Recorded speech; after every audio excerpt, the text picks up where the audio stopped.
Hello, I'm Isaac Hayes III, founder and CEO of Fanbase. Listen to what I'm about to tell you. The window to invest in Fanbase is closing. We've raised over $10.6 million of our $17 million goal. That means there's room for less than 6,370 people to invest in Fanbase for the average amount. The minimum to invest in Fanbase right now is $399. That makes you an owner in Fanbase today. Go to startengine.com/fanbase to invest. Why? Because current social apps have taken advantage of users for far too long, with content suppression, shadow banning, harmful racist content, and no real tools for monetization and equity. Fanbase has over 1.4 million users and counting, allowing anyone to reach all their following and monetize their content from day one. Social media is the new TV, and whoever owns the apps that distribute that content have the opportunity to own potential billion-dollar companies. While big platforms with uncertain futures are failing to serve their users, Fanbase is stepping up to fill the gap. Don't wait until it's too late. Invest now, invest for yourself and your future. Go to startengine.com/fanbase and own the next generation of social media.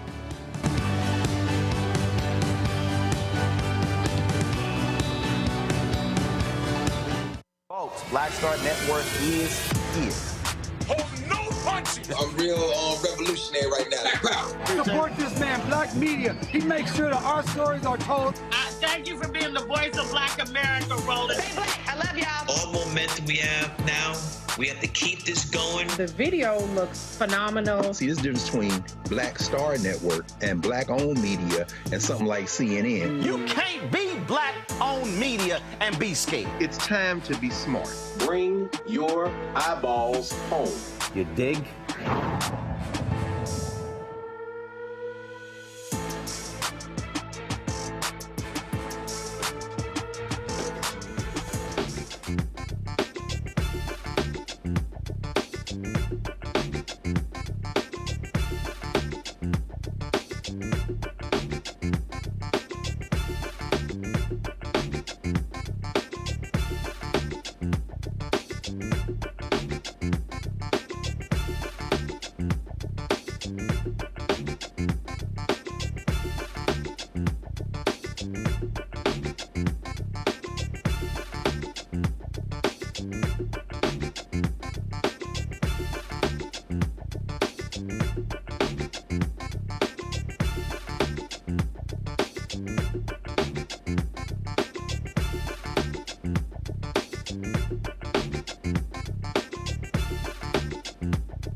Today's Monday, June 16, 2025. Coming up on Roland Martin Unfiltered, streaming live on the Black Star Network. A right-wing nutcase shoots and kills a state lawmaker in Minnesota and her husband.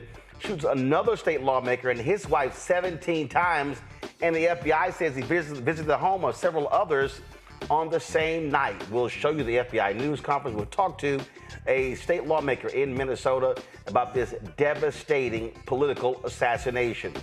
The battle over immigration continues. Now Donald Trump wants to target blue cities.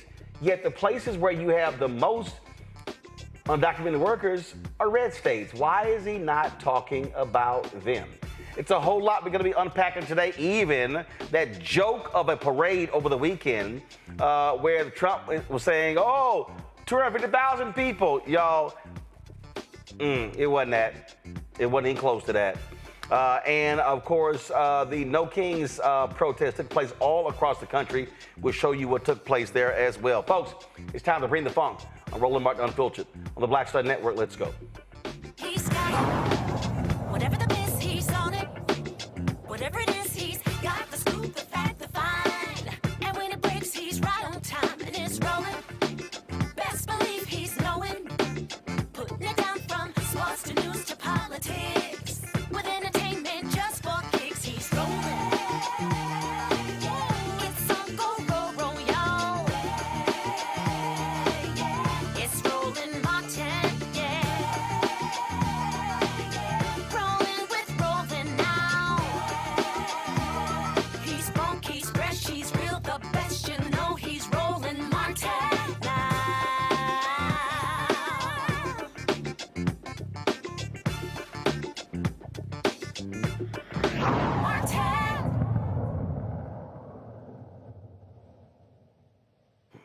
Folks, it was a shocking and devastating weekend in the state of Minnesota where two lawmakers were gunned down by a right-wing pro-life extremist. It absolutely shocked the nation when this news came down regarding this shooting. Now, one of the lawmakers, the former Speaker of the House, she and her husband were both murdered. They were both killed as a result of this shooting. Then, of course, you had another lawmaker and his wife. They were shot 17 times. And both of them, shockingly, were able to survive this shooting. It was an unbelievable attack that so many people, of course, have been talking about. Were just dumbfounded by this. It led to the largest manhunt in Minnesota state history. Of course, authorities, they captured Vance Luther Bolter, 57 years old, a 57-year-old white man who was accused of gunning down State Representative Melissa Hortman and her husband. He also shot State Senator John Hoffman and his wife. Now, Bolter made his first court appearance today to hear the charges against him. He's charged with 2 counts of second-degree murder and 2 counts of attempted second-degree murder. Investigators say he posed as a cop to ambush the lawmakers in the wee hours of the morning on Saturday. The Hortmans, again, did not survive. The Hoffmans are recovering after multiple surgeries. Just as excited about Minnesota's governor is calling it a political assassination. That's exactly what it is. The FBI held a news conference today where they shared details. And what we're also learning is that the shooter visited the homes early that night of other lawmakers. And in fact, one officer encountered him thinking he was a cop. Here's some of the FBI news conference.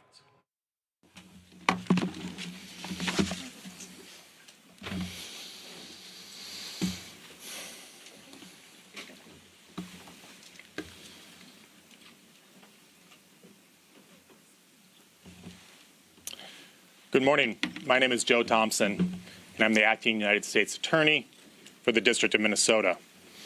Late last night, the U.S. Attorney's Office filed a complaint bringing an array of federal charges against Vance Luther Bolter for his horrific attack on our state and our elected representatives. Political assassinations are rare. They strike at the very core of our democracy. But the details of Bolter's crime are even worse. They are truly chilling. It is no exaggeration to say that his crimes are the stuff of nightmares. Bolter stalked his victims like prey. He went to their homes, held them out as a police officer, and shot them in cold blood. Now, there's been a lot of information and misinformation out there about Bolter's crimes. We have filed a detailed 20-page complaint and affidavit that sets forth what happened in this case. I'd like to share some of that information with you now. In the early morning hours of June 14th, Bolter went to the homes of 4 Minnesota state politicians with the intent to kill them. Bolter first traveled to the home of Minnesota State Senator John Hoffman in Champlin, Minnesota. Bolter arrived at the senator's home disguised as a police officer. He arrived in a black SUV with emergency lights turned on and with a license plate that read police. Bolter wore a black tactical vest and body armor.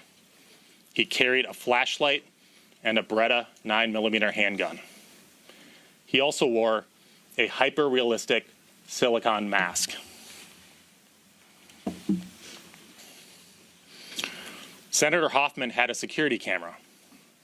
I've seen the footage from that camera, and it is chilling. Bolter knocked on Senator Hoffman's front door and repeatedly shouted, "This is the police, open the door." Senator Hoffman and his wife, Yvette, came to the door. When they opened the door, Bolter shined the flashlight in their faces and said there had been a shooting reported in the house. Bolter asked if they had any weapons. When Belter lowered his flashlight, which he had shined in their face, they realized that he was not a police officer. They shouted out, "You're not a cop. You're not a police officer." Belter then announced, "This is a robbery," and forced himself into their home. When Senator Hoffman attempted to push Belter out and stop him from entering his home, Belter shot him repeatedly. Belter then shot Miss Hoffman repeatedly. Belter fled the scene, and the Hoffman's daughter called 911. Unfortunately, the Hoffmans survived, although they remain hospitalized. After shooting Senator Hoffman and his wife, Belter traveled to the home of another Minnesota State Representative in Maple Grove, Minnesota. Video surveillance showed that Belter rang the doorbell at the State Representative's house at approximately 2:24 a.m. on Friday night. Again, he was dressed as a law enforcement officer, wearing a tactical vest and body armor, carrying a handgun and a flashlight, and wearing that same hyper-realistic silicone mask. Again, the images, as you can see on the screen, are haunting. Now, fortunately, the state representative was not home. She and her family were gone on vacation, and so Belter left. Belter then traveled to the home of a Minnesota state senator who lived in New Hope, Minnesota. He parked in the street in that same black SUV with the police license plate. At about 2:36 a.m. on Friday night, after learning of the shooting of Senator Hoffman, New Hope police dispatched an officer to conduct a wellness check on the state senator who lived in New Hope. When the New Hope officer arrived at the scene, she saw Belter's black SUV parked down the block with the lights on. The New Hope police officer believed that Belter was a police officer who had been dispatched to the scene to check on the status of the state senator. The New Hope police officer pulled up next to Belter in his car, rolled down her window, and attempted to speak with him. Belter did not respond. According to the officer, he just sat there and stared straight ahead. So the New Hope police officer, who had been dispatched to the scene, proceeded to the state senator's home, and she waited for other law enforcement to arrive. When they did, by the time they did, Belter had left the scene. Belter then traveled to Brooklyn Park, Minnesota, in the home of Minnesota State Representative Melissa Hortman. At approximately 3:30 a.m., Belter arrived at Representative Hortman's house in his black SUV with the police license plates. He parked in the driveway and left the emergency lights on his SUV flashing, as if he was a police officer. Belter approached Representative Hortman's home, again dressed as a police officer, wearing the tactical vest and body armor, and wearing that hyper-realistic mask. He was armed and carrying a flashlight. Before he entered the home, 2 Brooklyn Park police officers arrived at the scene. They too had been dispatched to check on Representative Hortman after learning of the shooting of Senator Hoffman. When they arrived at the scene, they saw Belter's black SUV parked in the driveway with the emergency lights flashing, and they saw Belter standing in front of the house several feet from the door. When Belter saw the officers get out of the car, he drew his weapon and began firing. He rushed into the house through the front door, firing into it. He repeatedly fired into the house, and when he entered, he murdered Representative Hortman and her husband, Mark. The Brooklyn Park police officers fired at Belter as he rushed into the home, but he escaped into the home and out the back. Officers recovered Belter's 9mm Beretta, along with the body armor and the mask, behind the home along his path of flight when he fled on foot. They later searched Belter's car, where they found 5 more firearms, including assault-style rifles and a large quantity of ammunition. Belter also had in his car notebooks containing a list of more than 45 Minnesota state and federal elected officials, including Representative Hortman. Now, Belter planned his attack carefully. He researched his victims and their families. He used the internet and other tools to find their addresses and names, the names of their family members.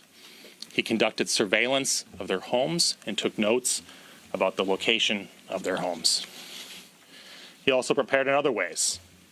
He concealed himself as a police officer, outfitting his black SUV with police lights and a police license plate, wearing a black tactical vest and body armor, carrying a police flashlight and a handgun.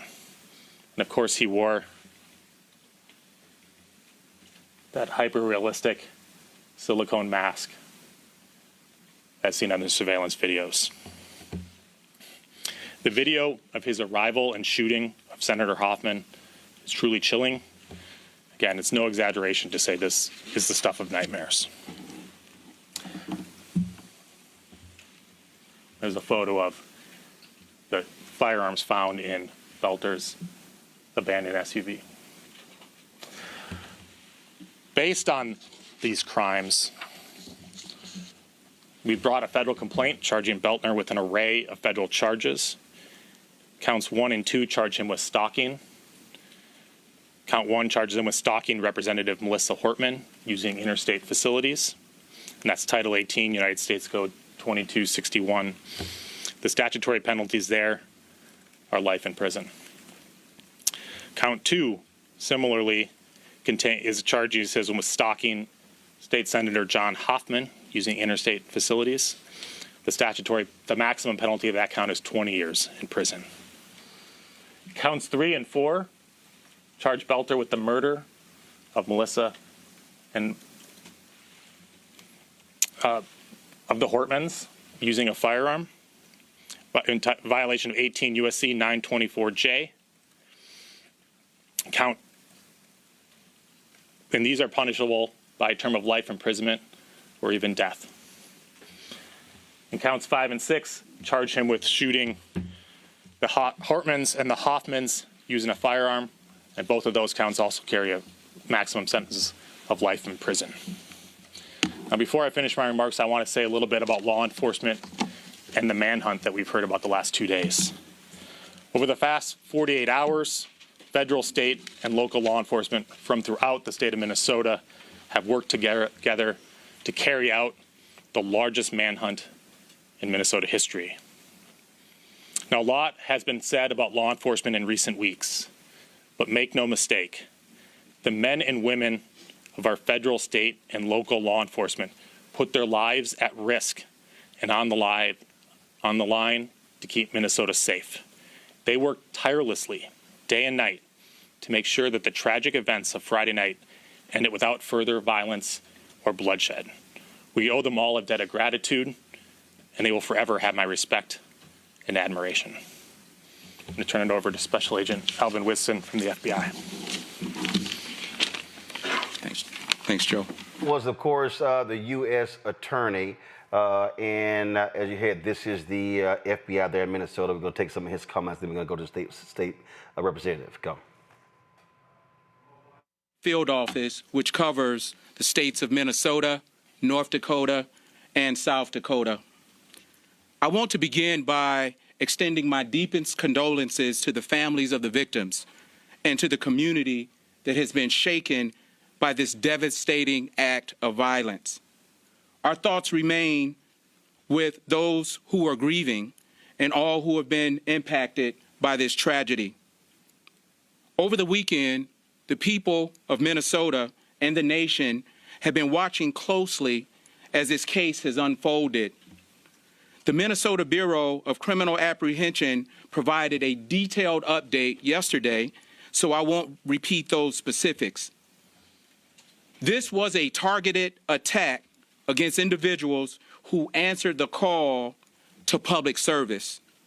The FBI's role in moments like this is clear: to stand alongside our partners, bring federal resources, intelligence capabilities, and reach to the effort, not just to apprehend the individual responsible, but to understand the full scope of the threat. That work continues. This case became the largest coordinated manhunt in Minnesota's history. We are proud to stand shoulder to shoulder with our law enforcement partners across the state. State Representative Esther Agbaje, first of all, condolences for the loss of your colleagues. This had to be, for all of you, shocking, stunning, and then when you find out that this person had a list upwards of 70 people, including Governor Tim Walz, including Attorney General Keith Ellison, and other state officials. Yes, thank you for having me on. It has been a hard weekend, to say the least, knowing that our colleague and leader and friend was gunned down in her home.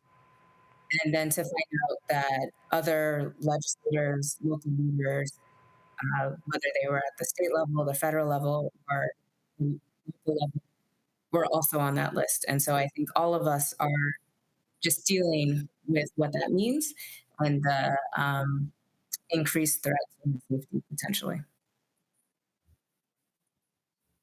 There were folks who were saying, oh, here was somebody that Governor Tim Walz appointed, so therefore this had to be a Democrat. Well, we now know that is not the case. We now know that this is a Donald Trump supporter, this is a conservative. And when you have folks like Utah Senator Mike Lee tweeting, blaming Democrats for what took place. In fact, this is a photo here where U.S. Senator Tina Smith from Minnesota, chased him down and wanted to talk to him about the number of tweets that he has been sending out. And what is shameful here is how Republicans are sort of blasé about what is a clear and undeniable right-wing political assassination of two Democrats, and everybody on this man's list were also Democrats. That is what we've come to understand, that all of the legislative leaders were Democrats.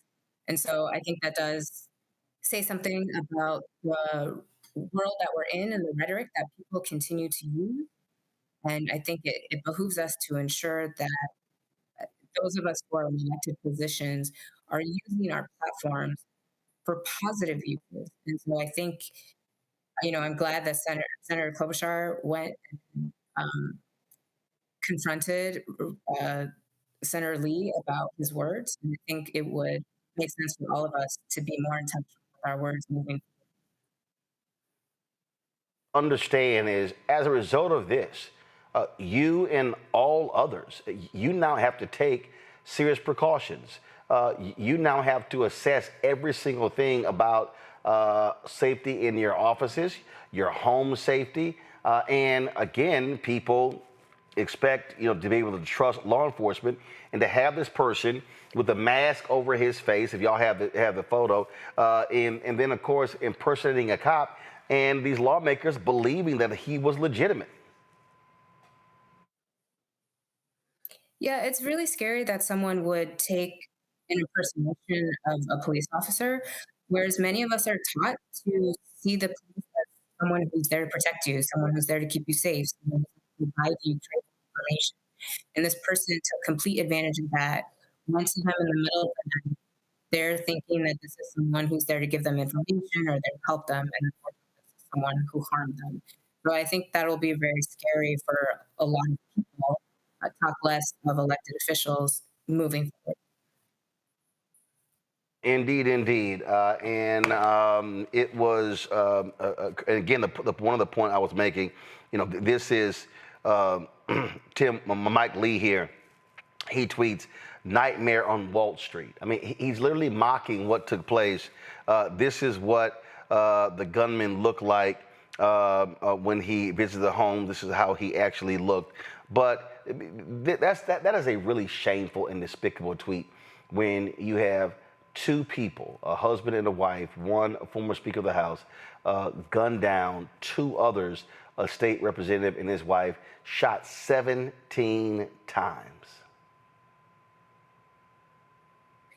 Yeah, it's really horrific to think about, and it's also really horrific to think about his movements that night and the two other people he went to, and how that could have been any one of us that he went to. So I think people are still processing that. Also, with my thoughts and prayers continue to be with Senator Hoffman and his family and his wife as they continue to recover, and we pray for a speedy recovery for them. And of course, we're all devastated and really heartbroken over the loss of Representative Melissa Hortman, who was the former Speaker of the House, but I think for a lot of us will be considered Speaker forever in our heads. And so, this is just a really hard weekend, a really hard day, and a really hard time for Minnesotans going forward. But we will come together. We know how to do that. We've been through difficult times before, and we will figure out how to move forward. We appreciate it. Again, our condolences, and please be safe.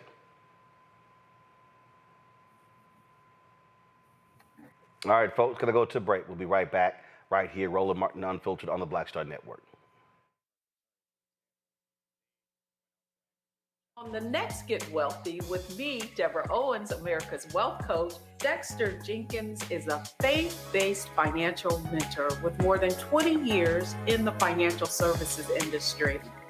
He's passionate about helping families build generational wealth. Even though I'm talking about things like prayer, I'm talking about things about reading the word, I'm talking about things like fellowship, I'm talking to members who are dealing with losing their houses, or I'm talking to members who, because of a lack of the handling their finances, they're working 2 and 3 jobs. And so what I'm finding is that they're not coming to church because they don't have a handle on their finances. We're talking how to get wealthy through faith and our finances on the next Get Wealthy right here, only on Black Star Network. This week on A Balanced Life with Dr. Jackie, we're talking faith, family, fatherhood, and the pathway to reentry.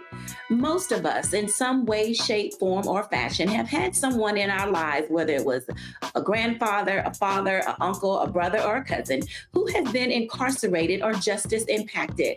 What does that look like in rebuilding family and relationships? What does it look like for us to be able to have substantive conversations, come to the table, love on each other, while at the same time get it all out in the open so that we can begin a new journey together? The last thing you want is, in the midst of trying to piece your life back together, for home to not be a comfortable place. That's all next on A Balanced Life with Dr. Jackie here on Black Star Network. This week on The Other Side of Change. We are here talking about the unfortunate case of 30-year-old Adriana Smith, who was diagnosed and pronounced as brain dead at 9 weeks pregnant and is being kept alive by the state to carry this pregnancy out to full term without any input from her family. It's a really harrowing example of the lack of bodily autonomy we have in a post-Roe world, and we're going to dream bigger. Join us on The Other Side of Change, only on the Black Star Network.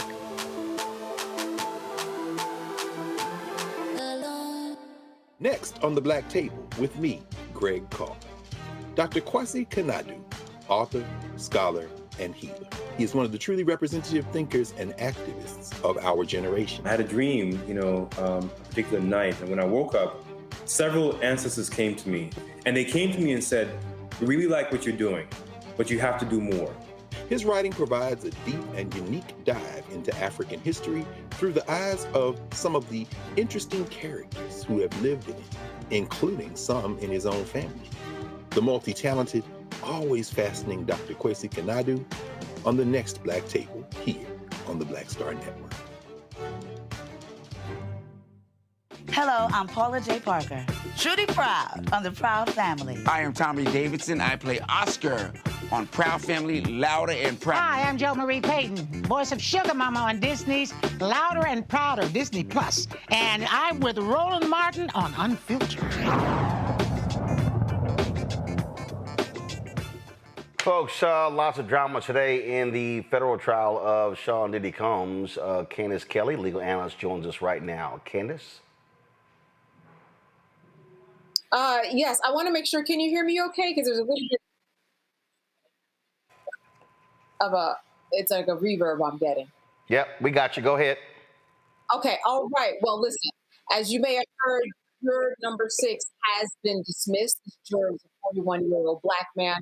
He was dismissed over concerns about his candor after he allegedly had conflicting discussions about where he lived. Now, as you know, there's a voir dire process, and during that process, he said that he did in fact live in the Bronx, but then someone overheard him saying that he was coming from New Jersey.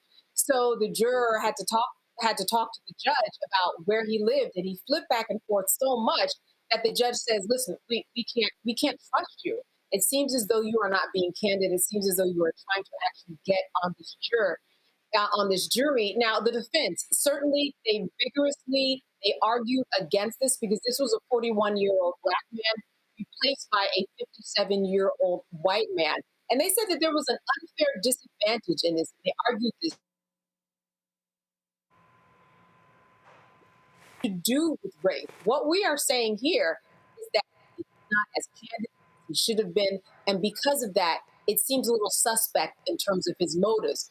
Now, the defense, in their 14-page letter, they said, quote, "We believe that the motive is supported not only by the government's remarkable decision to use 7 of its 9 peremptory strikes against Black jurors, but also by the history of investigation and prosecution, which is characterized often by extreme government outreach from the beginning." So they are saying that this is a race issue. If he's actually convicted, Sean Combs, on any one of these charges, certainly this is going to be coming up during appeal. Now, when we look at those who stand after the juror issue was figured out, we have someone who's called a summary witness. The summary witness is by the name of Anand Sankar. She's a paralegal specialist with the U.S. Office for the Southern District of New York. She had a 33-page chart that she walked the jury through. It had people, places, things, text, what is the fuck up with this audio? It had information that had specific discussions between Sean Combs' chief of staff, Christina Coram, and Sean Combs. And it appeared that she was setting up these freak-offs as well as coordinating the delivery of thousands of dollars in cash, as well as setting up drugs. We heard of a drug dealer by the name of Guido, and this, according to other witnesses, was one of Sean's favorite drug providers. Now, in this testimony, we also saw on this chart conversations between D. Rock Butler. I'm sure that this is a familiar name to many people who have been following the case. This is someone who's very intimately involved in Sean Combs and everything that he did from security or driving. These conversations, specifically that the prosecution was touching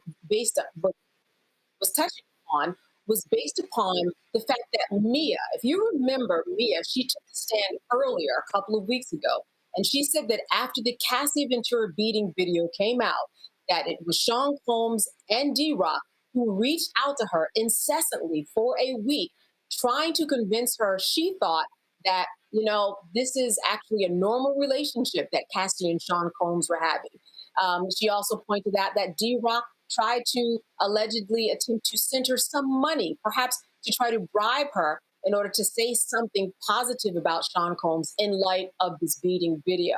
So we heard about that. We also heard from a special agent, another summary witness. And for those people who don't know, a summary witness is someone who takes the stand and connects the dots for all of this information that we've been hearing over the past 5 weeks, or now in our 6th week of this particular trial. This particular agent talked about travel and credit records showing that allegedly Sean Combs is the one who paid for this travel. Sean Combs is the one who paid for these particular prostitutes or they don't like to use the word prostitutes, escorts, if you will, in this situation.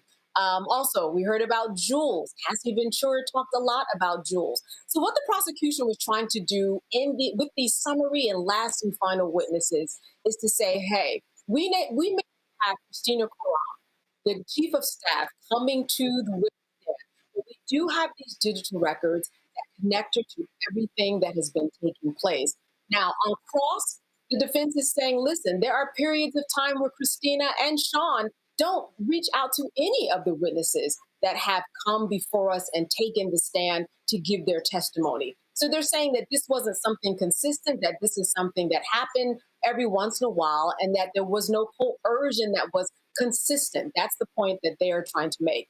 We are going to hear from Brendan Paul later this week. For those people who don't know who he is a former attendee of Syracuse University, basketball player, said to be a major drug provider for Sean Combs. This is one of the final witnesses that we are going to hear about from the prosecution role. All right, Candace Kelley, we appreciate it. Thanks a lot. All right, folks, let's go to our panel, talk about a lot of news that we want to deal with.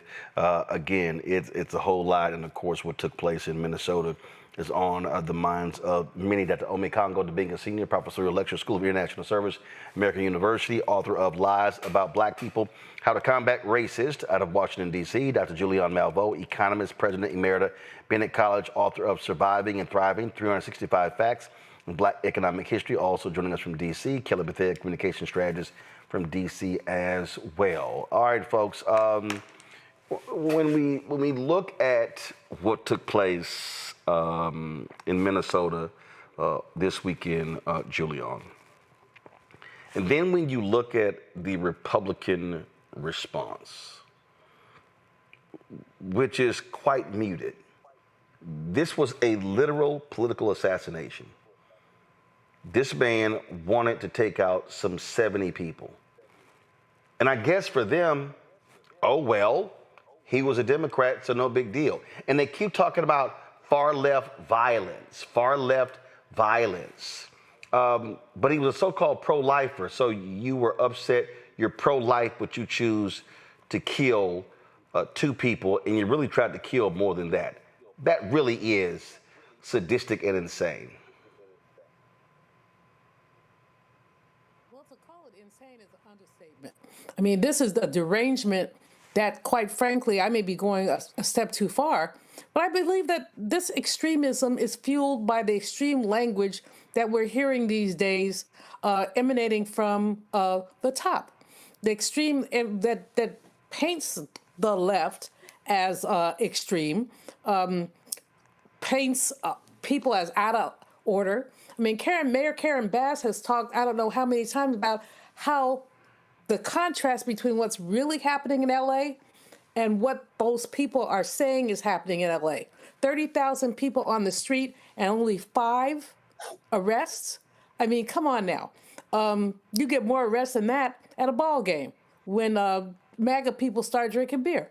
So let's just be clear. But back to Minnesota, because it's such a tragic situation, and the sister who was assassinated, 2 children. So it's a local, but it's also a national tragedy. And the people that they have on the list, like Keith Ellison, like so many other elected officials, what bothers me the most about this, Roland, is the R's who are trying to make light of this, like Mike Lee of Utah, and many others are, they're trying. This is not a joke. These are people's lives. And so I'm not sure what we do. I mean, does this discourage people from running for public office?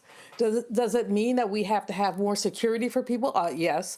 Where do we go from here with this kind of violent rhetoric? And why won't some of the Republicans who have painted the left with a broad, violent brush, why don't they back off, dial it back, and act like they have good sense? But of course, that's a little too much to ask for. Omekongo, this really is shocking and devastating, and on so many levels. When I think about the impersonation of a cop, what immediately comes to mind for me are the number of ICE agents wearing masks, not showing IDs. And so the problem is, you don't know who the hell is who. And so if you are an American citizen, if you are a politician, and frankly, someone comes knocking on your door or knocking on your window, your position needs to be, hey, I don't know who you are. I need to see I mean, even if you say, I need to see ID, this man went as far as having a stun gun, a vest, lights. I mean, all of that. And I guarantee you this is going to lead to copycats. And, it's sad because this is all the stuff that he had is all stuff you can get online. You can get it online, you can get it at a costume store, you can get it at eBay. None of this stuff is regulated. Sure, impersonating a police officer is supposed to be against the law, but you can get access similar to like bomb making material. You can learn how to do all of these things. And when you also compare that with what you said with the ICE agents, the very first time I saw that video of La Mesa in Boston, the Tufts University student, I'm like, how are we on the streets supposed to just be expected to just go random people who just show up in masks with no identification? And I've heard stories rolling of some copycats, of people who aren't affiliated with ICE at all, just going out there and snatching people up. And so this is the type of climate that the Trump administration has created. And so we all need to be on notice. If somebody rolls up on me and they have, I should be able to fight and defend myself, and so, because I don't trust any of these guys. And when we take it to Minnesota, I didn't know, Roland, until you were talking about the fact that another cop saw him and thought he was a cop. Like, that's how extensive these guys go with their deception.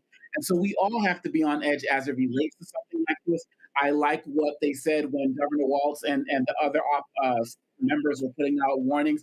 Somebody comes to your door, you don't know who's there, call 911 yourself and ask, has somebody been dispatched to my house? Like, we have the right to be able to do those things. But the last part I want to say is that we also need to be mindful of this idea. I've heard a lot of people say we need to tone down the rhetoric and all that both sides need to tone it down. That's absolute BS. Republican lawmakers, I'm talking about leadership. Republican lawmakers own the domain on exploiting and talking about political violence. Sure, you may get some people in liberal spaces and social media and stuff who may talk about violence here and there, but Democratic leaders do not do that.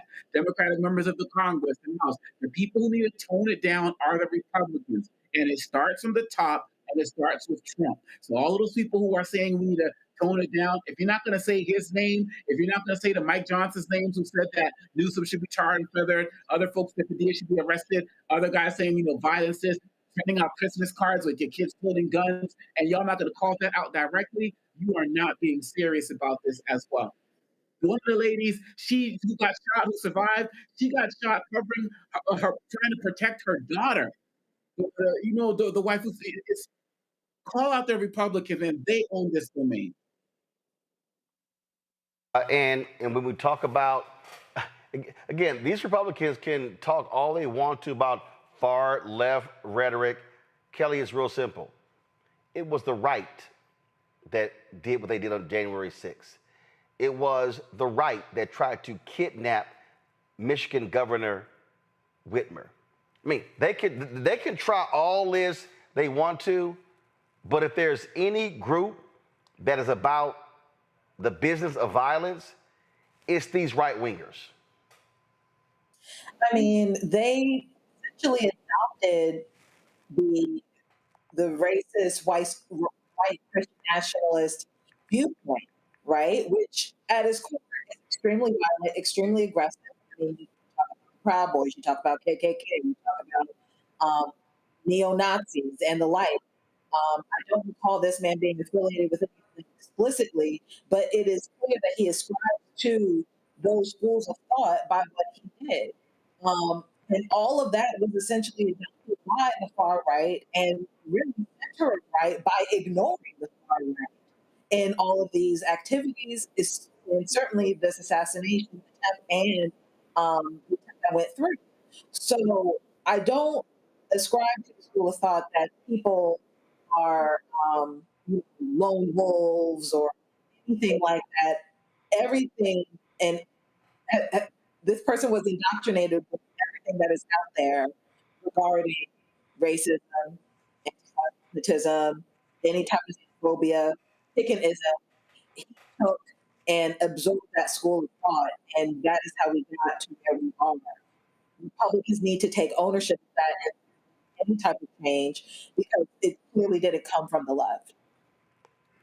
Yeah, I mean, you know, these folks are absolutely in a cult. In fact, a Semaphore reporter got hold of an email that was sent from a staffer in the office of Minnesota Senator Tina Smith that was sent to the office of Senator Mike Lee. And this is what was written. I knew Melissa Hortman. Many people in this office did. She was a longtime friend of Senator Smith's who had seen her hours before she was murdered. So you'll forgive my candor as I speak through enormous grief. It's important for your office to know how much additional pain you've caused on an unspeakably horrific weekend. I'm not sure what compelled you or your boss to say any of those things, which in addition to being unconscionable, also may very well be untrue. But that is not the point. Why would you use the awesome power of a United States Senate office to compound people's grief? Is this how your team measures success?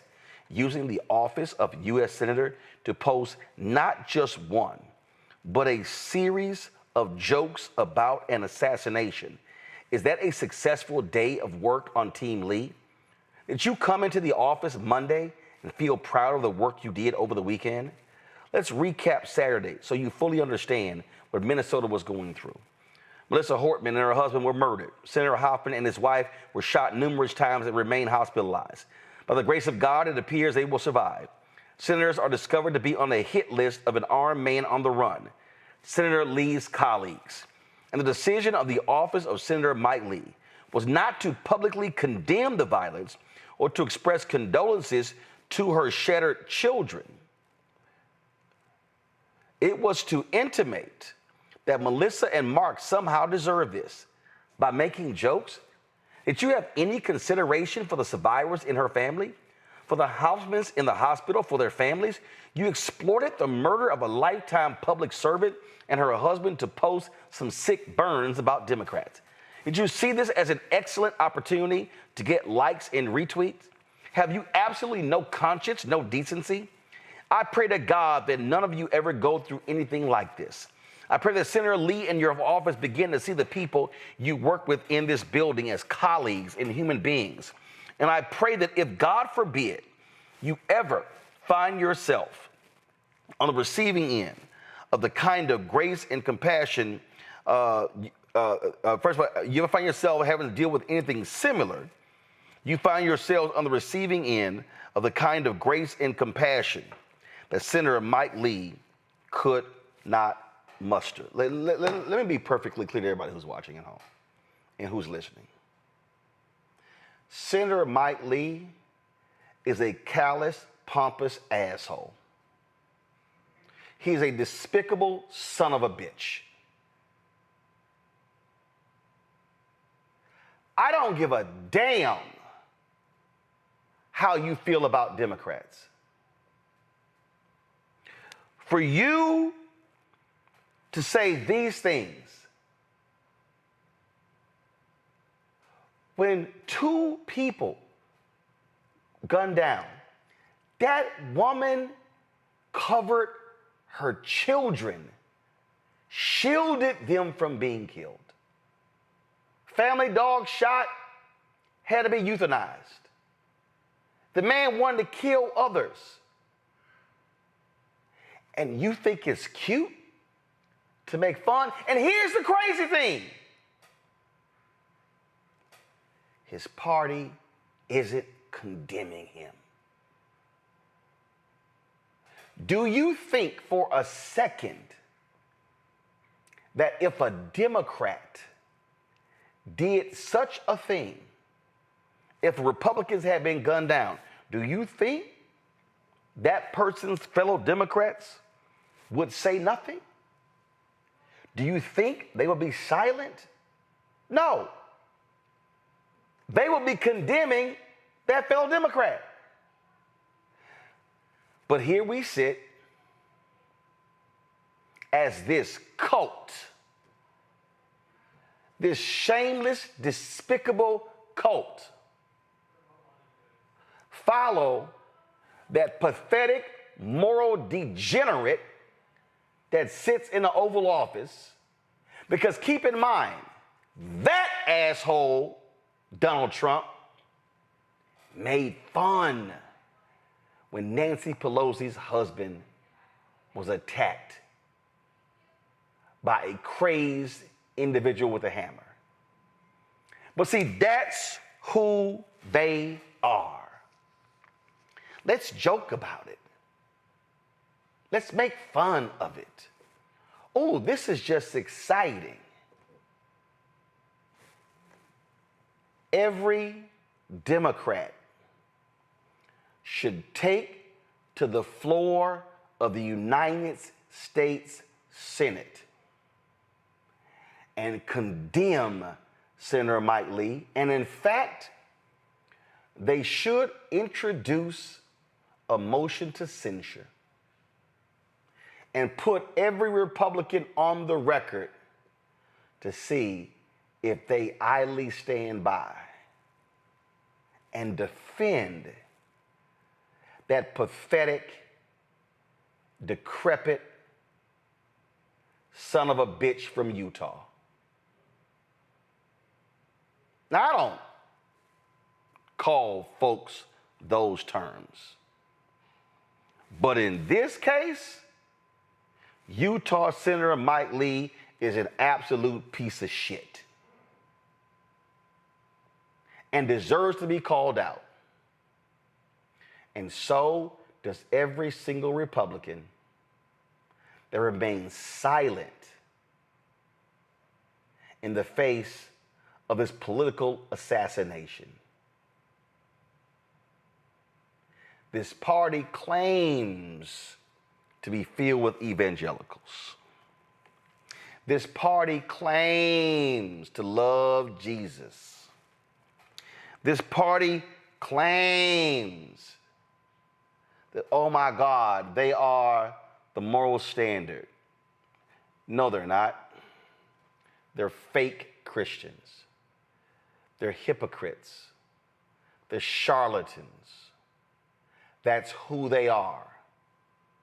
And they can try to spin this guy as being, oh, a Marxist, a Democrat. Nope. His own friends have come out and said, oh no, he was ardent supporter of Donald Trump. There's video of him preaching his right-wing rhetoric in African nations like the Congo. This man, shameful. And guess what? This was a federal shooting. That means he can get a death penalty. But you know what? At the rate Trump's going, he's going to get a pardon. And by the way, Trump just loved putting folks to death on a federal death row. Well, let's see what happens in this case. But then again, knowing Trump and the Republican Party, they'll give this man the Presidential Medal of Freedom and tell him, son, job well done.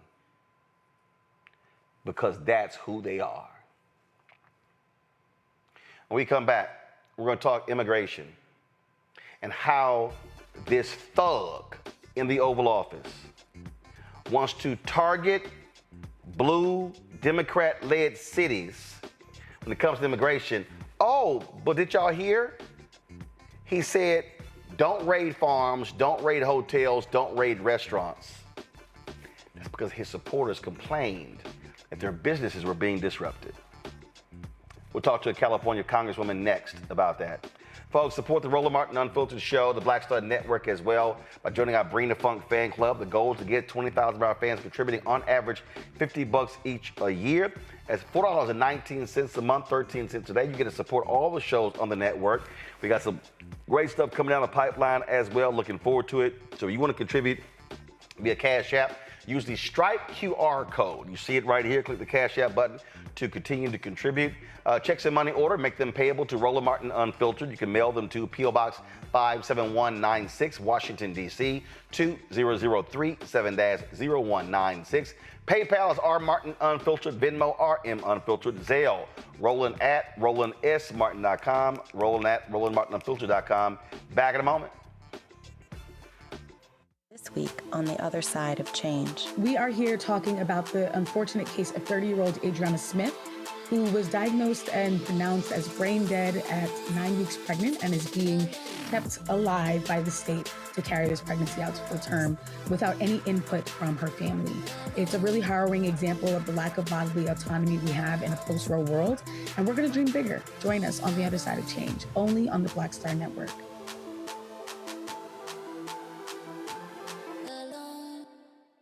What's up? It's Sammy Roman. Hey, it's John Murray, the executive producer of the new Sherry Shepherd Talk Show. It's me, Sherry Shepherd, and you know what you're watching, Roland Martin Unfiltered. Folks, things hit a boiling point in Los Angeles. Protests erupted all across the country as a result of ICE agents just storming into graduations, all in the streets, using their power to arrest people. It has been an awful situation. You've seen Donald Trump, of course, attacking Governor Gavin Newsom, attacking Los Angeles Mayor Karen Bass. You literally have had Kristi Noem actually say that their goal is to rid the state of these Democratic leaders. This ain't about, y'all, this is not, trust me, it's not about immigration. It literally is about them wanting to take over the state. National Guard troops have rolled in. Marines have hit the streets. Protesters did not back down. Congresswoman Sydney Kamlager-Dove joins us right now. She's a congresswoman from Los Angeles. Glad to have you back on the show. You and others have been standing up, pushing back against this thug, against their Gestapo tactics, how they are just showing up, not showing IDs, not showing warrants, not showing their faces, and just saying, oh, we're here, trust us. In fact, I was looking at a video before we were in the break. What's absolutely crazy to me is how this one ICE agent was literally standing there talking about, oh, well, we have a quota, so I got to take somebody. So y'all figure out, but I got to take somebody. That's literally what we are up to right here. Yeah, amen. So a couple of weeks ago, we were having graduations. We were getting ready to celebrate Pride. And then these ICE agents stormed the entire city and started snatching folks from graduations, from, laundromats, from elementary schools, from jobs, and has created, a cloud of fear and trauma. California has the largest population of immigrants in the country, and we are also the fourth largest economy in the world. So those data points go hand in hand. We are competitive with other countries because of our immigrant community. And let's not get it twisted. We're not just talking about brown folks. We're talking about Eastern Europeans. We're talking about folks from the Asian diaspora. We're talking about folks from the African diaspora. And you are correct. Stephen Miller said we have a quota of 3,000. He does not care where they find them. So they are kidnapping U.S. citizens, legal immigrants, and immigrants that are actually going into their hearings for a court appearance to get the progress of their immigrant status. Okay, this is thuggery at the highest. And let me tell you something. It is not about immigration. It is about distracting the country from the failed policies coming out of this administration, which include the tanking of our economy. What's crazy is, again, you're sitting here and you're listening to all this crazy rhetoric. They don't care about court orders. They don't care about judicial rulings. Again, they want anarchy. That's what he wants. He does. He You know, I've said it from the beginning. This is someone who's a content creator, and he is the ultimate reality TV star. So because he's not a leader, because he doesn't know how to govern, he wants to manufacture chaos, distraction, and violence. And that is what he is doing with Department of Homeland Security. Having Kristi Noem with the cosplay rolling up in here. I mean, the tanks and the lights, you know, that is a great distraction. But we have to stand firm and talk about what's really going on and reshift the narrative. There is absolutely no reason why these folks should be coming in masked, not showing ID, not having judicial warrants. There is absolutely no reason why 3-year-olds, 4-year-olds, 15-year-olds, 17-year-olds should be getting kidnapped and detained and deported to where when this is their country. And we have an obligation to stand up and talk about it, because I don't care what the polls say. What we know for sure is that people do not want their neighbors deported. They don't want the woman who helps them at the diner deported. You know, Father's Day happened on Sunday. I took my husband out to eat. It was eerily quiet on the streets because folks are scared to come out. And then when I looked at the folks running the restaurant, they were all brown folks. They were all immigrants. And it's a Michelin star restaurant. So that ain't no DEI. That is meritorious, okay? That is competition. That is success. And he is so salty that Democratic states refuse to bend the knee that he is deciding to come after us. But like I say, don't come for us unless we send for you. So we're going to have to keep protesting in the streets, and we're going to have to be showing up at these courts with these lawsuits to stop his crazy self from what he's doing. This is what the thug-in-chief posted on his Truth Social. He talked about, give me 1 second, he talked about, which is absolutely crazy to me. Everything he says is crazy. Yeah, everything he says is crazy. Everything he says is crazy. But he don't need to liberate us. He don't need to liberate no Democratic states. We're doing just fine. Well, the thing that's amazing to me is that he lays out here that ICE leading the largest mass deportation operation of illegal aliens in history. Then he goes, in order to achieve this, we must expand efforts to detain and deport illegal aliens in America's largest cities, such as Los Angeles, Chicago, New York, where millions upon millions of illegal aliens reside. And these and other such cities are the core of the Democrat power center, where they use illegal aliens to expand their voter base, cheat in elections, and grow the welfare state, robbing good-paying jobs and benefits from hard-working American citizens. These radical left Democrats are sick of mine, hate our country, and actually want to destroy our inner cities, and they're doing a good job of it. There's something wrong with them. That is why they believe in open borders, transgender for everybody, and men playing in women's sports. And that is why I want ICE, Border Patrol, and our great and patriotic law enforcement officers to focus on our crime-ridden blah, blah, blah, blah, blah. Here's what's interesting. So let's unpack this. First of all, the places where you have the most undocumented workers are red states. Texas, Florida. You've got white farmers who said they all voted for Trump, crying, we're gonna all lose our farms because all of our workers have left. That's red state. Contractors, okay, laborers. Then he says in here, grow the welfare state. Okay, last I checked, the states that, matter of fact, because a lot of people don't really understand the history. Let's see, states that receive, and I've done this before, but I just want people to understand. You need to tell the folks of California, donor state. You're gonna say it. I mean, all these people, they're complaining about California, but California is responsible for the economy of a whole bunch of red states. So let's see here. Which states receive the most on federal aid? So, break it down. So then when they start talking about federal aid and population and who depends the most and per resident, all that sort of stuff like that.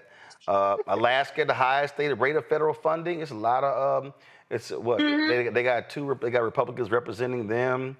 And then let's see here, Wyoming, another red state. And then Mississippi, Alabama, Mississippi, Alabama, Tennessee, South Carolina, Arkansas. I mean, we can just keep going. I mean, if it wasn't for blue states, it's a bunch of. That's why Marjorie Taylor Greene was like, we should succeed. Okay, take your broke ass on. Bye, Felicia.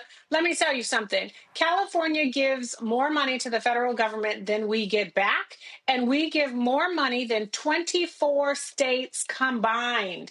So look, if they want to fuck with California, they can.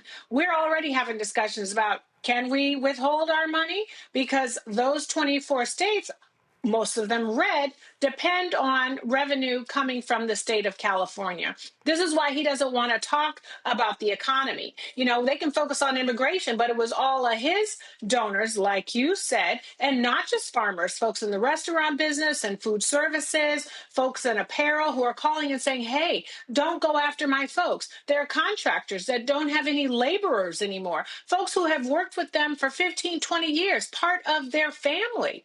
In fact, and they're the ones that are getting detained. And this isn't just happening in California, it's happening everywhere. But these Republicans are so cowardice that they don't even have enough respect for themselves and their country to stand up and say, this isn't working. They can figure out a way to make that man save face if they want to, but this is going to cripple the entire economy of the United States. And let me tell you something else. This man has said that he is the chair of the task force for the Olympics and for FIFA, both of whom will be in Los Angeles. We just had an opening ceremony yesterday here. If you want butts in the seats, if you want concessions, if you want people to spend some money and say, oh, Donald Trump's FIFA was a success, you need to stop trying to kidnap folks. Why they got Border Patrol, Customs and Border Patrol putting on Facebook, we're going to be here patrolling the games.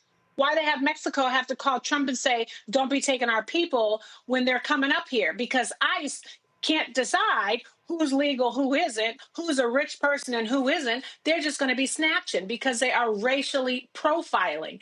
And all of this does impact the dollars in our pockets. So WalletHub.com, before I go to my panel for questions, WalletHub.com put this together. Most federally dependent states. Overall, number 1, Alaska, red. Number 2, Kentucky, red. Even though they have a Democratic governor. Number 3, West Virginia, red. Number 4, Mississippi, red. Number 5, South Carolina, red. Number 6, New Mexico, blue. Number 7, Louisiana, red. Number 8, Arizona, blue. Number 9, Indiana, red. Number 10, Alabama, red. Number 11, South Dakota, red. Number 12, Wyoming, red. Then you get Maine, Maryland, Vermont, blue. But then you go 16, red. Oklahoma 17, red. Missouri 18, red. Rhode Island, Pennsylvania, Tennessee 21, red. Arkansas red 22. Oregon, Michigan, North Dakota 25. Florida 26. Then New Hampshire, Minnesota, Hawaii, Ohio, red. So if I just look at the top 30, let me just count the top 30 that's red. Let's see, 1, 2, 3, 4, 5, 6, 7, 8, 9, 10, 11, 12, 13, 14, 15, 16, 17, 18. 18 of the top 30 states that are most federally dependent, 18 of the 30 are red states. And now, and then when you go down, but people who don't understand money, when you go down to the bottom, okay, New Jersey, California, Delaware, Massachusetts, go to Illinois, and then, of course, you have, let's see, hold up. Where's California? California's 49. Okay, so New Jersey, so I need people to understand, where does the money in America come from? The bottom states. So look at 37 through the bottom. New York, okay, or Virginia, 35. Virginia, New York, Connecticut, Illinois, Massachusetts, Delaware, California, New Jersey. That's actually, those are the states funding the country, but Trump wants to attack those states. That's right. Well, he's a businessman, right? With all of his failed businesses, selling miracles and gold toilets and shoes and all of that. So that's why it is so important that we are staying focused on the money and the economy. He spent 45 million of our dollars for that very sad parade, right? Where nobody showed up. Meanwhile, you have 5 million Americans showing up at these protests around the country over the weekend, standing up for our money and the Constitution, and to say we don't want a petty, petulant, orange person in the White House who doesn't seem to care about anybody except himself. And that's the real issue, because he don't even care about the Republicans. Questions from my panel. Real quick with the questions. First off, Congo. Congresswoman, thank you so much for what you're doing and your voice. I want to get your thoughts on the ground, because so many people have talked about how Latino and Black community have not been coming together. There's been, well, you voted for this person and you didn't care, so we don't care, and then F around and find out. What are you seeing on the ground now? Has this situation with Trump brought more people together, or is it keeping them divided? Well, we are still in the fuck around and find out stage, but it is unifying communities. As I mentioned, I was at a restaurant the other day. It is a Latino restaurant, and my heart was full at how amazing the food was and the service was, and also, how traumatized these communities are, having to figure out curfews and when to go home and how to stay safe because they don't want to be, jacked up. And what you realize is how interconnected we all are. You go to your dry cleaner, you go to your liquor store, you go to your hair salon, you go to your nail shop, you go to your bank, you go, wherever you're going, you are being touched by an immigrant of some ethnicity. And we have to talk about that, and we have to protect our neighbors. So these protests, I think, are reminding the country how dependent we are. In fact, we were founded on immigrants, and we have to uphold that and push back on the white supremacy that's coming out of this White House. Kelley. Good evening, Congresswoman. I just want to say your Is This Shit Legal series on TikTok and Instagram made my day, so I just wanted to put that out there. Thank you so much. My question to you is actually in regards to the media on this issue, because what's happening in LA is very reminiscent of the uprising that happened in Baltimore about. I was living in Baltimore at the time. I remember, reporters coming in, obviously doing their job, covering the story, but it made it seem so much more than what it was. I'm not undermining what happened. There was certainly unrest, but it was all of less than a square mile. And for my friends who are, in LA, of course, I'm a good friend. I'm good. All right, Kelley, her time is running short. I got to get to the question. Her time's running short. I get a lot of reverb, so I'm sorry, Colin. My question to you is, Congresswoman, your response to media regarding their coverage on this, because I feel like how they've been covering it exacerbates the issue and doesn't really hone in on what is and what needs to happen. To also not get distracted by the stories coming out of the content creator in the White House. Los Angeles is a city of 503 square miles. Protests happened within 1 square mile, okay? We have 4 million people in the city. 30,000 folks protested. I think there were 5 arrests. Okay, 1%, close to 1% of the city came out. And 5%, 5 arrests out of 4 million people is de minimis. That is fairy dust. I don't even know why we're talking about it. And showing the Waymo on fire over and over and over again, it was the same Waymo. And you know what? You can't. I talked to the police chief. You can't put out a fire on a Tesla or a Waymo because it is such toxicity. It is such a hazard if you do that because of those lithium batteries. So People need to remember that this is a content creator. He was manufacturing a show in Los Angeles, entertainment capital of the world. You need to zoom out, media. You need to zoom out and see the director's chairs and the grips and the craft surfaces and the lights and the cords, all of that laid down by Kristi Noem and DHS to bring you some kind of reality TV show. And that's what they didn't do, unfortunately. You know, the media didn't pan out. I was driving around the city. You didn't even know protests were happening in the majority of the communities where everyone lives.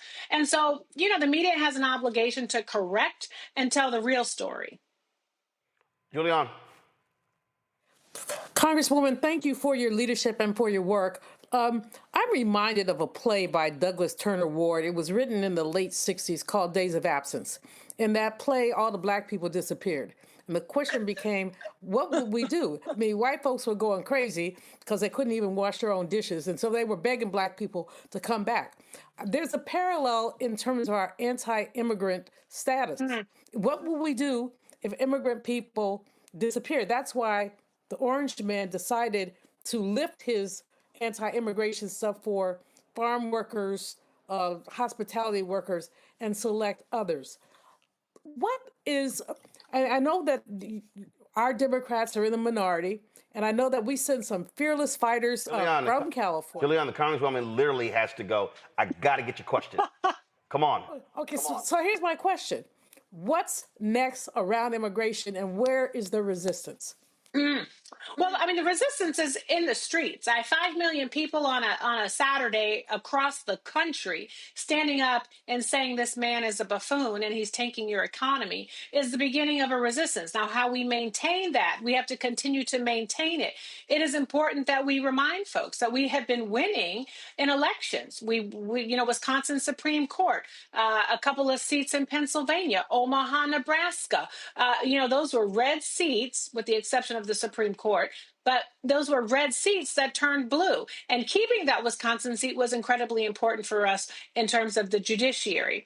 That is where we're winning. We're also winning in the courts. Over 250 lawsuits filed, and we've been successful in the majority of them. And showing up, because we have got to be clear and consistent about our narrative. They have an incredible operation going on the Republican side with influencers and with media. They do have the bully pulpit. But look what happened on Saturday. 5 million people to the paltry numbers that showed up at his little parade birthday party in the rain, and you saw more folks trying to get out of the parade than you saw watching it. You saw the tanks squeaking because there weren't enough crowds cheering to drown out the noise. So we have to keep doing that so that the mainstream media cannot turn away. It is also important that we talk about immigration reform. You know, this might be controversial, but under both Biden and Obama, you know, a lot of deportations happened. They deported far more than Donald Trump. They did it in a humane way, in a way that was more dignified, that didn't have all these, you know, shenanigans going on, that were lawful, that were, you know, so, and now you see this man who just wants chaos and major disruption. So we have to lean into that. You can have border security, you can have immigration reform. And we have an obligation to remind people that there was a bipartisan immigration reform package that Donald Trump told the Republicans to kill because he did not want Joe Biden to have that win. And now these Republicans in these red states, like Roland just said, who are dependent on agriculture and on laborers, they're in trouble because if you deport all those folks that are helping them with their little raggedy economies, they are going to crumble. It is exactly what happened when the man came in with the reconciliation bill and started slashing and burning grants to colleges and universities. Now, of course, all colleges and universities are going to suffer because a lot of them get contracts from the federal government, but the ones in the red states are more dependent on that money than the blue states, okay? So they are basically getting bent over by this man, and they don't even have the Constitution to fight for their people. The resistance comes when you speak truth to power and when you fight. Congresswoman, always great to have you. Look forward to you coming back. Thanks a lot. Thank you. Appreciate it. Gonna go to break. We come back. That joke of a parade, boy, this weekend. We're gonna talk about that. Also, NAACP not inviting Donald Trump or J.D. Vance to their convention. First time that's happened in 116 years. We'll discuss all of that on Roland Martin Unfiltered on the Black Star Network. This week on the other side of change. State of the Democratic Party. What are the barriers preventing us from seeking true liberation and including more voices in that process? They overlook Black organizers, young Black people, the work that we do all throughout the year. But then when the election cycle comes around, now all of a sudden they want to listen to us, listen in quotation marks. Now all of a sudden they want our labor and our contributions. And it's just like, for me, I'm at the point where it's like, no, we're not doing that. Tune in only on the other side of change on the Black Star Network. Hey, what's up? Geek Tony in the place to be. Got Kicked Out Your Mama's University, creator and executive producer of Fat Tuesdays, an air hip-hop comedy. But right now, I'm rolling with Roland Martin, unfiltered, uncut, unplugged, and undamn believable. You hear me? All right, folks. NAACP, for the first time in their 116-year history, are not inviting the sitting president or the vice president of their convention. They cite Donald Trump and his shameless and despicable violation of the United States Constitution as a reason for that. Let me read for you the statement that they actually sent out today regarding this decision. For 116 years, the NAACP has invited the sitting president of the United States to address the NAACP National Convention. Regardless of their political party, there's a rich history of both Republicans and Democrats attending our convention, from Harry Truman to Dwight D. Eisenhower to Ronald Reagan, Bill Clinton, George W. Bush, Barack Obama, and beyond. We're nonpartisan and always welcome those who believe in democracy and the Constitution. But right now, it's clear Donald Trump is attacking our democracy and our civil rights. He believes more in the fascist playbook than in the U.S. Constitution. This playbook is radical and un-American. The president has signed unconstitutional executive orders to oppress voters and undo federal civil rights protections. He has illegally turned the military on our communities, and he continually undermines every pillar of our democracy to make himself more powerful and to personally benefit from the U.S. government. The NAACP convention has always been a place where people across the country come together to map out our advocacy and mobilization strategies to advance civil rights and democracy for all. Our annual convention is meant to be a safe space for all people, regardless of political ideology, who believe in multiracial democracy and the ideal of building a more perfect union. To that end, the NAACP has made the decision to break with tradition and not invite Donald Trump or J.D. Vance this year. The administration does not respect the Constitution or the rule of law. It would be a waste of our time and energy to give a platform to fascism, which would be unacceptable. Julian, I wish NABJ took the same stance last year when they invited Donald Trump to our convention.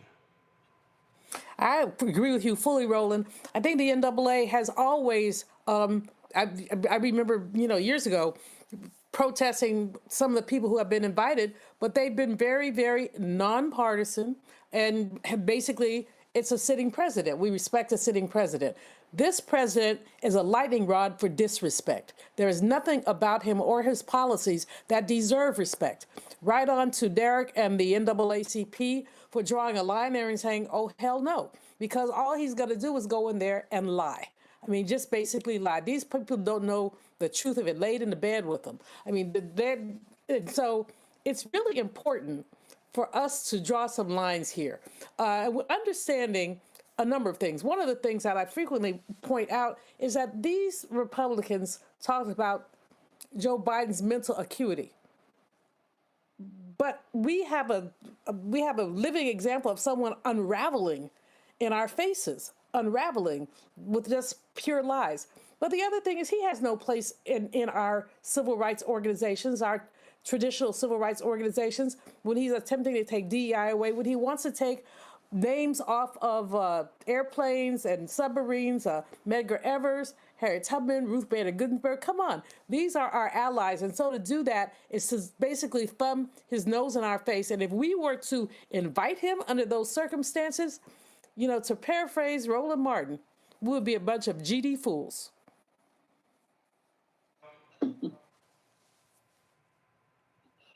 Look, I think it's sloppy. No, at the end of the day, this is stand on the right side of history time. Like, how are you going to be remembered? Whether we're talking about organizations like the NAACP, whether we're talking about journalists like Moran who said, hey, I got to tell the truth. This is not the time for people to just play things by the book normally. Well, this is how we've done it for 116 years. This is how we've done it this has been our tradition. This is how we do as a news organization. We're fighting a wannabe dictator who does not believe in any types of laws. And we have discovered through this whole process with Trump that we don't really have laws in this country as it relates to certain things. We have norms. And all someone has to do is come along and just say, no, I'm not going to go with that norm. And everything gets thrown into disarray. This is why it's important to fight back against Trump at every single level. How many people on Senator Reid's staff today? How many people who sponsored his campaign withdrew, are saying they're not going to support them in the next campaign unless he recognizes it's wrong? And all of these things that are happening that people are not standing up for need to be documented and called out so we can let people know where they stood in this moment. NAACP could have easily said, well, this is what we've done. But they said no, because they decided that they wanted to be on the side of what's right. And principles are more important than some type of tradition. And I applaud them for doing so. More organizations need to do the same. Folks, again, it's just absolutely crazy. Now, over the weekend, here in D.C., Trump threw himself a birthday party courtesy of the federal government and the U.S. Army. It's supposed to celebrate the 250th anniversary of the U.S. Army. That's not what it's about. It was all about him. And his people were like, oh, my God, we're going to have 250,000 patriots.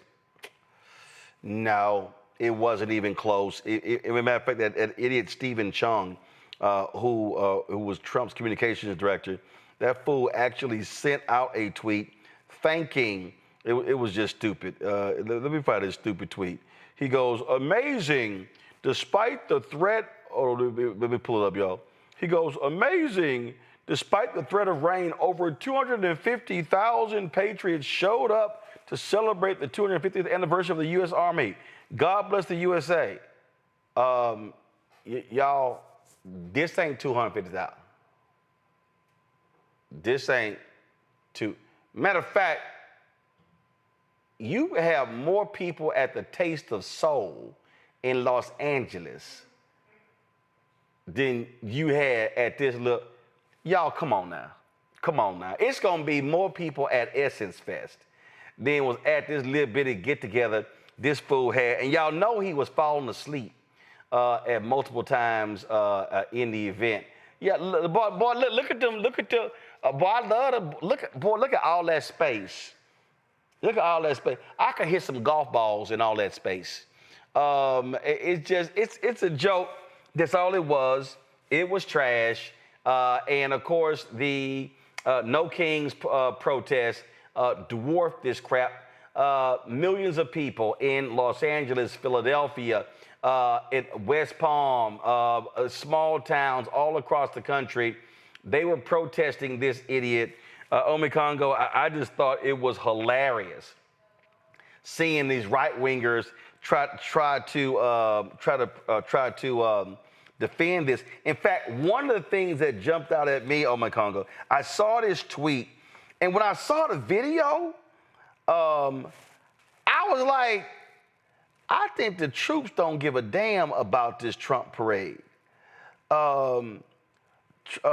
Hold up, troops marching. Hold on, let me see if I can find it. And this guy posted a video, and it was like, yeah, man, we ain't even. Let me show y'all something, okay? And this guy tweeted Omekongo. He said, I think these troops were showing their resistance. No. I'm gonna go back to the beginning. Okay, so let me set this up, y'all. When you normally see troops, left, right, left, they are on time, they have precision. So there's one person opined that he thought when seeing this video, this was the troops' way of protesting. Y'all, I have never seen U.S. troops in a so-called military parade walking like they going to the store.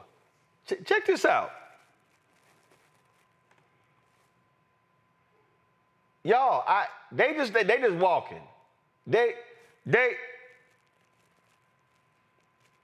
Now you see one group, but look at this here. They all on different feet. They just walk. I ain't never seen that, y'all. Congo, these cats were like, say, dog, look, we here. We wasting our damn time here. They just walking and chilling. You never seen that. This one former member of the military said this was their way of protesting this damn event. And I think that's kind of makes sense on the Congo. I believe it. I mean, I've seen some posts of people were actually like not controlling this by contrasting it with marches from other countries and showing how they march in sync with their weapons and so on and so forth. That makes perfect sense. I mean, the way that he's doing the National Guard, the Marines, the Army, I feel bad for so many of them. Some of them are MAGA and they're good at this, but so many are just trying to just do their job, trying to be out there to serve the country. They're not trained to do work on the ground in their own country. And so I completely understand if they decided, yeah, let's just get through this thing because we have to. And it's another embarrassment for Trump really at the end of the day. And I think they're also like, he's not doing this for the Navy. He's not doing this for the Marines. So he's actually showing dissension because they also got 250th birthdays this year as well. They're not going to get all of this. So he's breaking up any type of military cohesion. And I think those soldiers were definitely like, we're going to march through here because we got to. But that's all we're going to give you, Trump. I completely see that. So I agree with that, the person who you saw post that. I mean, somebody posted, this was a video, Horse Guards Parade. Y'all, look at these trips. Left, right, left, right, left, right. Look at this here. Precision. Okay, with their marching. All right. Let me show y'all what took place on Saturday. And I'm telling you, it's all over social media. Everybody's commenting. They like, yeah, yeah, man, okay, all right, shit. We gotta be here. They made us come, so damn. Why don't we walk to Ben's Chili Bowls? It's gonna get us something to eat. I mean, Julian, that's all they didn't want to be there. No, it's amazing that they didn't just start pimp walking at some point in there. They had them sleeping in empty office buildings. That's real comfortable. And Julian, it was so few people you could hear the tanks creaking coming down the street. Exactly. Meanwhile, Roland, my sister, who happens to be your biggest fan, Marianne Malvo, sent me this thing from an organization called Melanin Events. They were paying people to come to show up at that event. They were paying people $500. They could get it through Venmo, Bitcoin, or PayPal. And all they had to do, they had to come, they'd be there at 9 a.m. on, I think, Constitution Avenue. They were given a free lunch. All they had to do was wear red, white, and blue. And they were the seat fillers, etc. That went out on Friday for Saturday because they knew that nobody was coming. Organizations called Melanin Events, so I guess they were looking for black people. And this how they responded. Move along. We ain't doing that. We ain't doing that. Move along. We ain't doing that. That's how they responded. So it's absolutely crazy. So, but not even the military, and even the military people that we know who respect the military, who are veterans, they quantified some of their stuff by saying, yeah, we respect the military, but this is ridiculous. $45 million at least. At least. We could have restored funding for the Civil Rights Division of the Department of Education with that kind of money. We could have, how many jobs could we have generated? Nobody was excited about this, but, the Orange Man. Folks, you want to talk about what's shameful? Check this out. The Veterans Administration, under a new rule, is literally saying that doctors don't have to actually serve as Democrats or unmarried veterans. This is an order from the twice impeached, criminally convicted felon-in-chief, Mr. Bone Spurs, who's never served in the military. The policy extends, y'all, to psychologists, dentists, and other healthcare professionals. It's already being implemented at some VA medical centers. Now, while VA staff may still treat veterans regardless of race, color, religion, or sex, they are now permitted to decline care based on personal characteristics that are not explicitly protected under federal law. VA hospitals have authority to exclude physicians and other medical personnel based on their union activity, marital status, or political party affiliation. The Department of Veterans Affairs, y'all, is the nation's largest integrated healthcare system, comprising more than 170 hospitals, more than 1,000 clinics, employs 26,000 doctors, and serves 9 million patients annually. That absolutely, Omekongo, is trash. Wow. I mean, this is what I mean when I say no more laws, that just norms, and you don't have to really obey them. Deny Democrats care because of their political affiliation. This goes to what I just said about Senator Mike Lee in terms of being on the right side of history moment. Where are the Republican veterans going to stand as it relates to this? Are the people who they served with in Vietnam and Afghanistan and all of these places really their brother, really their sister? Trump, when people came up with that whole taco thing, Trump always chickens out. Trump does back down when he's confronted en masse, when people stand up and say no. And so if other Republicans and other Republicans who claim to support and love the military, if they don't get out and say something about this, these types of things are going to continue. And so this is just another way that, and I'm not even going to say that this is a distraction because this is real, to deny veterans the care that they need psychologically, emotionally, physically, that's a death trap for them and their families. And so in order to do that right now, again, this is the time where everybody needs to stand up and show exactly where they are. And for any Republican soldiers or Republican veterans or Republican Congress people and senators who claim that they care about the military and we speak up on this, their hypocrisy is real. And this is when we just continue to march towards that next election because they all got to go. Julian, there's no way in hell if Joe Biden did this, Republicans will be silent. No, this is absurd. Look, this person never served a day in the military. Not a person in his family, from those no good grifting sons of his to the daughters, has served a day in the military.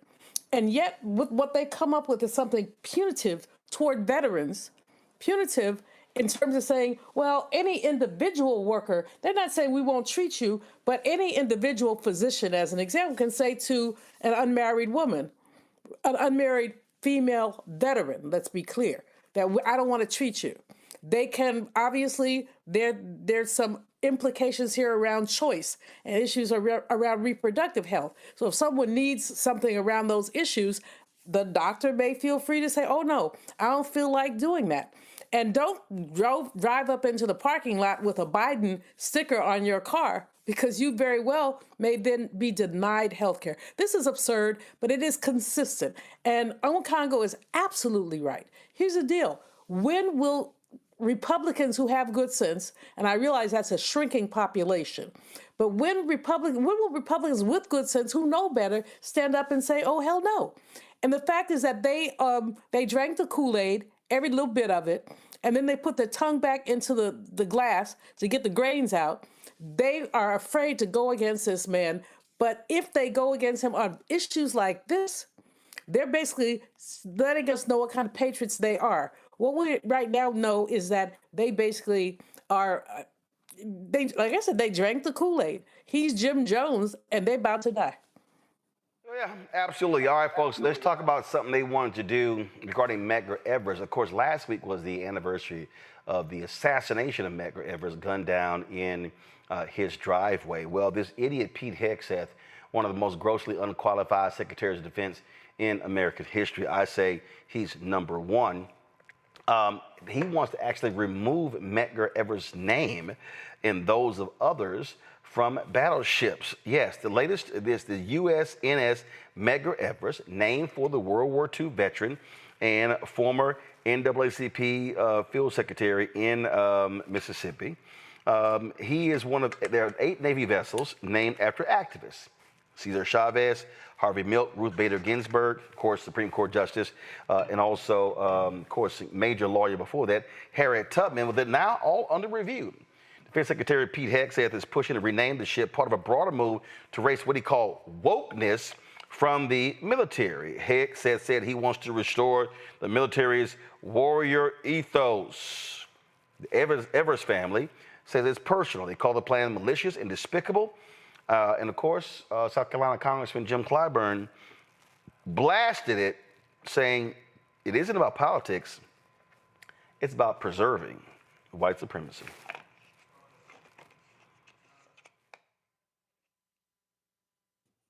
I want to ask my colleagues, what does Army readiness have to do with erasing Medgar Evers's war record from our website? Medgar Evers fought for this country, came home to Mississippi, and was shot dead by an assassin. And we are now erasing his contribution from our website. Mr. Chairman, I had some others here that I can't do down in the South. We talk a little slower, and therefore I can't get to these other examples. But I want us to think about these contributions. Think about Jackie Robinson, who fought for this country, and what he had to endure just to play baseball. And we are erasing him and his record from the website. I'll yield back, but please, let's think about this as we vote today. Julian, real quick, your comment? This is consistent with the anti-DEI focus of this administration. It's consistent with their need to erase, as Congressman Clyburn said, erase Black people. It is beyond despicable to take Medgar Evers' name off of a Navy vessel. He was a veteran, but again, this is a triple standard, and I hope that the Congress does not allow this to happen. But again, they've all drank the Kool-Aid, and it probably will, and we all have to push back. If indeed this does happen, it needs to be replaced in the next administration, and there need to be some rules about some of this stuff. This is disgusting. What is consistent with the Fort Bragg situation, with the president saying he wants to name a fort after Robert E. Lee? Excuse me. It's hard to believe that they are serious about this stuff, but we know they are, because the plan is Read Project 2025. They want to erase us. Omegongo? This is a racist, sexist, homophobic Department of Defense. Add some other qualifiers as well, and this is who they are. No, it's Pride Month. And what did they also want to get rid of? The name of one of the ships that's named after Harvey Milk was an openly gay politician in California in 1978. This is who they are. And so now they want to target Medgar Evers, a veteran. And so who's going to be speaking up? And on top of that, going with what Mama said, get rid of the Black names, get rid of LGBTQ faces, get rid of the women, and bring back the names of Confederate generals on the bases, on the ship, and the list goes on and on. Again, there is no confusion about what they are doing. And the question becomes, how many people are going to stand up? Are people in the military? I know all and so forth, but again, how long can you stay in the military if you represent one of these yourself being erased every single day? Well, what's going to happen to you? What happens to morale? Are you going for the desire to fight for this country? Pete Hegseth talks about lethality, and we need to have all of this. The moral oppression of these soldiers has to be drawing on them, and I think that's going to affect our readiness as well. Folks, if y'all want to get a kick, so the idiot in chief is at the G7 summit, and while there, he actually started whining and complaining. Now, we all know that he's in the pocket of Putin. We all know that, okay? It ain't even close. So listen to this fool complain about Russia being kicked out of the G7. Used to be the G8. Listen to this fool. Together very well. I look forward to that. The G7 used to be the G8. Barack Obama and a person named Trudeau didn't want to have Russia in. And I would say that that was a mistake, because I think you wouldn't have a war right now if you had Russia in. And you wouldn't have a war right now if Trump were president 4 years ago. But it didn't work out that way. But it used to be the G8, and now it's, I guess, what's that, 8 years ago, it switched over. They threw Russia out, which I claimed was a very big mistake. Even though I wasn't in politics then, I was very loud about it. It was a mistake in that you spend so much time talking about Russia, and he's no longer at the table. So it makes life more complicated. But you wouldn't have had the war. Other than that, I think we're going to accomplish a lot. He's an idiot, y'all. The reason he's an idiot, Russia was kicked out of the G8 because they invaded Crimea. And they were told, you take this action, we're kicking your ass out. But this dumbass, I mean, I've never seen anybody on Congo. I mean, what Putin has on him has got to be amazing. This man kisses more Putin ass than Putin's girlfriends. I don't know what this man has on Trump, but one day it's going to come out. I think it was Malcolm Nance who said that the Russians have had files on Trump since like 1977 because his first wife was from the then Soviet Union. And so like they've been tracking him for a very long time.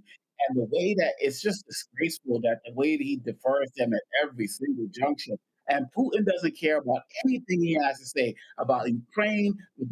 The president of the United States is a joke to this man, to Vladimir. And for him to go there, not even be able to his blazer, there and bring out Russia, it's disgraceful. I don't know what Putin has on this man, but I guarantee you Putin is going to release it because that's just going to help restore order in the United States. But the fact that this man continues to bring up Russia like this, it's disgraceful. But yeah, man, he's got the goods on him for real. He tried to use this stage to also attack Democrats, and the Canadian Prime Minister Carney was like, "They're not. We ain't doing that." And they think they're going to, all Democrat-run cities, and they think they're going to use them to vote. It's not going to happen.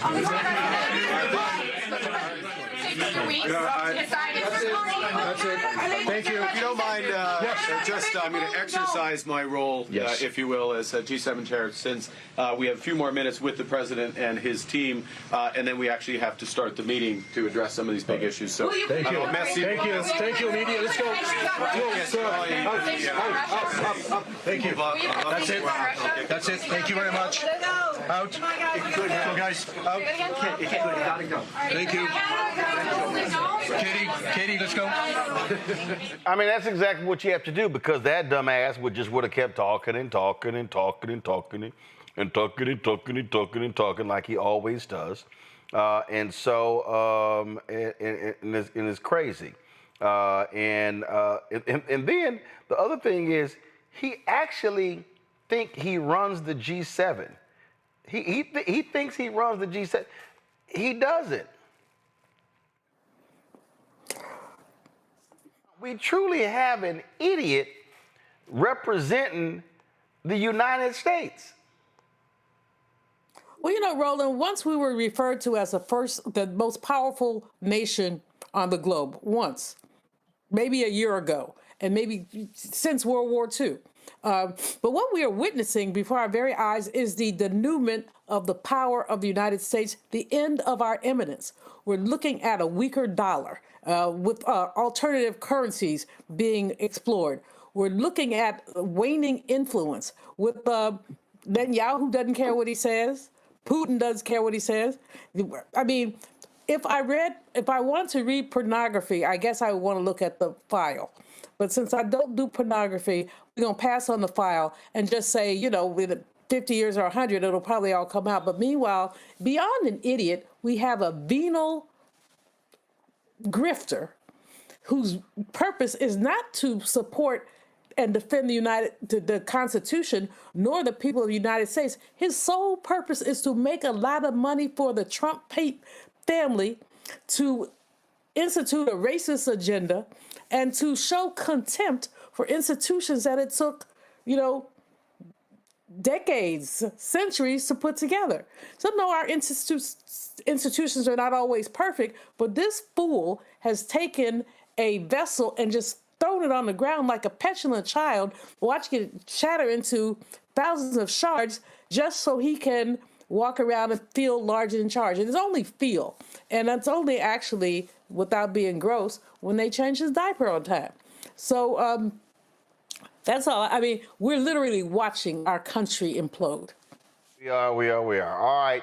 Let me thank Julian. Let me thank Omi Congo. Let me thank Kelly. She had to leave us early as well. I appreciate y'all being on the show. Thank you so very much. Folks, don't forget, support the work that we do. Join the Brina Funk fan club. We know it's critically important, the work that we do. So hit us up by joining our Brina Funk fan club. Cash App, use the Stripe QR code. You see it right here on the screen.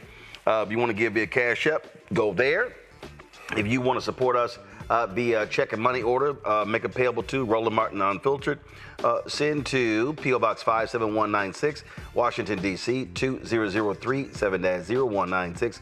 PayPal R Martin Unfiltered, Venmo RM Unfiltered, Zelle, Roland at RolandSMartin.com, Roland at RolandMartinUnfiltered.com.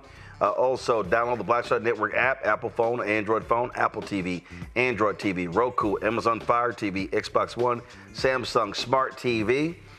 Be sure to, of course, get my book, White Fear, How the Browning of America is Making White Folks Lose Their Minds, available at bookstores nationwide. Get the audio version I read on Audible. You can download that. Also, of course, if you want to get our Roland Martin Unfiltered Black Star Network swag, do so by going to rolandmartin.creator-spring.com. The QR code is there as well. If you have any issues that you order merchandise, please let us know so we can assist you in getting that merchandise. And of course, if you want to, download the app Fanbase, please do so. Download the app Fanbase. If you want to invest, go to startengine.com/fanbase. Startengine.com/fanbase. Also, Saturday, we're going to be in Virginia, Richmond, Virginia, on Saturday, broadcasting live on Saturday night for the big Virginia Commonwealth Dinner. So we're going to have a special presentation of Roland Martin Unfiltered Saturday night, Richmond, Virginia. You do not want to miss it, folks. That's it. I'll see y'all tomorrow right here on... Oh, don't forget, our Black-owned products. Go to shopblackstarnetwork.com, shopblackstarnetwork.com to get our products. You can shop the marketplace and go ahead and go again, shopblackstarnetwork.com. That's it. I'll see y'all tomorrow right here, Roland Martin Unfiltered on the Black Star Network.